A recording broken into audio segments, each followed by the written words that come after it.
নমস্কার আমার প্রিয় বন্ধুরা, তোমরা সবাই কেমন আছো? আশা করি ভালো আছো আর আমিও খুব ভালো আছি। প্রিয়াঙ্কা বেঙ্গলি ব্লগে তোমাদের আরও একবার স্বাগত, শুভেচ্ছা ও ভালোবাসা। আজ চলে এলাম আরও একটা ব্লগ ভিডিও নিয়ে প্রতিদিনের মতো। আর আজকে তোমার সাথে আরও একটা রেসিপি শেয়ার করব। আজকে খাসির মাংস রেসিপিটি শেয়ার করব পুরো বিয়েবাড়ির স্টাইলে। তো চলো বন্ধুরা আজকে রেসিপিটি শুরু করি। তো দেখো বন্ধুরা, খাসির মাংসটাকে প্রথমে আমি ধুয়ে নিয়েছি, তারপরে অল্প পরিমাণে টক দই দিয়েছি, তারপরে দিয়ে দিলাম গুঁড়ো লঙ্কা, এছাড়া গরম মশলা, আর দিয়ে দিলাম কাঁচা পেঁয়াজ, আর দিয়ে দিচ্ছি পরিমাণ মতো নুন। এই উপকরণ দিয়ে ভালো করে কিছুক্ষণ আমি মাখিয়ে নেব। আর দেখো এবার কিন্তু আমি পরিমাণ মতো হলুদটাও দিয়ে দিলাম, কারণ হলুদটা দেওয়া হয়নি, তাই আমি পরিমাণ মতো হলুদ গুঁড়ো দিয়ে দিয়েছি। এছাড়া একটুক্ষণ মাখাবো আমি, এভাবে মাখাতে মাখাতে কিছুক্ষণ ভালো করে মাখিয়ে নেব। আর তারপরে দিয়ে দেবো অল্প পরিমাণে আদা বাটা, এছাড়া রসুন বাটা। আর এগুলো কিন্তু প্রত্যেকটা মশলা কিন্তু আমি অল্প পরিমাণে দিয়েছি, শুধুমাত্র মশলাটা ভালো করে মাখানোর জন্য। এখনও কিন্তু মশলা রয়েছে, এখানে কিন্তু পেঁয়াজ কুচি রয়েছে, এছাড়া রয়েছে আদা বাটা, আর রয়েছে রসুন বাটা। এগুলো কিন্তু পরবর্তীতে কালে লাগবে, আর এইগুলো কিন্তু এখন দেওয়া হবে না। শুধুমাত্র যে আদা রসুন বাটাটাই আমি শুধু অল্প পরিমাণে মাখিয়েছি, এখনও মশলাটা কিন্তু রয়ে গিয়েছে। তো দেখো বন্ধুরা, অল্প পরিমাণে মশলাগুলো দিয়ে আমি এভাবে কিছুক্ষণ মাখিয়ে নিয়েছি। আর টক দইটা দিয়ে এভাবে কিছুক্ষণ ভালো করে মাখিয়ে নিয়ে কিছুক্ষণ রেখে দিতে হবে। মিনিমাম আধ ঘন্টা রেখে দিলে এটা কিন্তু খুবই সুন্দর নরম হয়। আর এই দেখো এইদিকে কিন্তু আমি আলুটা ভেজে নিয়েছি, বড় বড় করে আলুটা কেটে ভেজে নিয়েছি। তো দেখো বন্ধুরা, কড়াতে আমি প্রথমেই সেই যেটা মাখিয়েছিলাম মশলা মাখানো মাংসটা, সেটা কিন্তু আমি দিয়ে দিয়েছি কোনো তেলবিহীন দিয়ে তারপরে কিছুটা জল দিয়ে প্রথমে আমি এই মাংসটাকে সেদ্ধ করে নেব। এতে কিন্তু খুব সহজেই মাংসটা সেদ্ধ হয়ে যায়। এভাবে প্রেসার কুকার ছাড়াও কিন্তু এই মাংস মানে খাসির মাংসটা রান্না করা যায় খুব সহজে, আর একদম সেদ্ধ হয় পুরো মুরগি মাংসের মতো। তো দেখো বন্ধুরা, একটু আমি ভালো করে সেদ্ধ হয়ে গিয়েতে আমি আলুটা দিয়ে দিয়েছিলাম, আলুটাও কিন্তু অনেকটা সেদ্ধ হয়ে গিয়েছে। এই ভাজা আলুগুলো দিয়েছিলাম। তো দেখো বন্ধুরা, তারপরে আলুগুলো যখন হালকা সেদ্ধ হয়ে গিয়েছে আমি আলুগুলোকে তুলে নিয়েছি। আর দেখো এভাবে তুলে নিয়েছি আলুগুলো। এছাড়া মাংসের কিন্তু যে পরিমাণে জলটা দিয়েছিলাম ওটা কিন্তু ভালো করে আমি জলটা মানে মেরে নিয়েছি। দেখো অল্প পরিমাণে জল রয়েছে, এছাড়া কিন্তু মাংসটা পুরো সেদ্ধ হয়ে গিয়েছে। আর এখানে সেদ্ধ করতে মানে মিনিমাম 40 মিনিট অনেক সেদ্ধ করেছি, 40 মিনিট।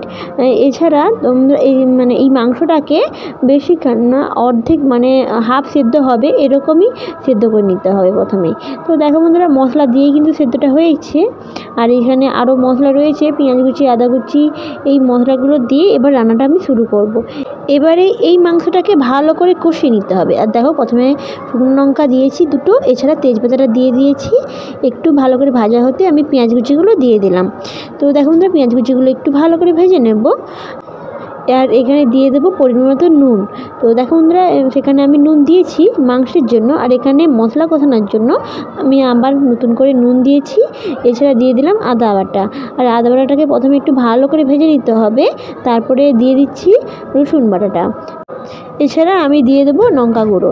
আর এখানে লঙ্কা গুঁড়োটাকে দিয়ে ভালো করে লঙ্কা গুঁড়োটাকে, এছাড়া রসুন বাটাটাকে, সমস্ত মশলাটাকে ভালো করে আমি তেলেতে একটুখানি ভেজে নেব।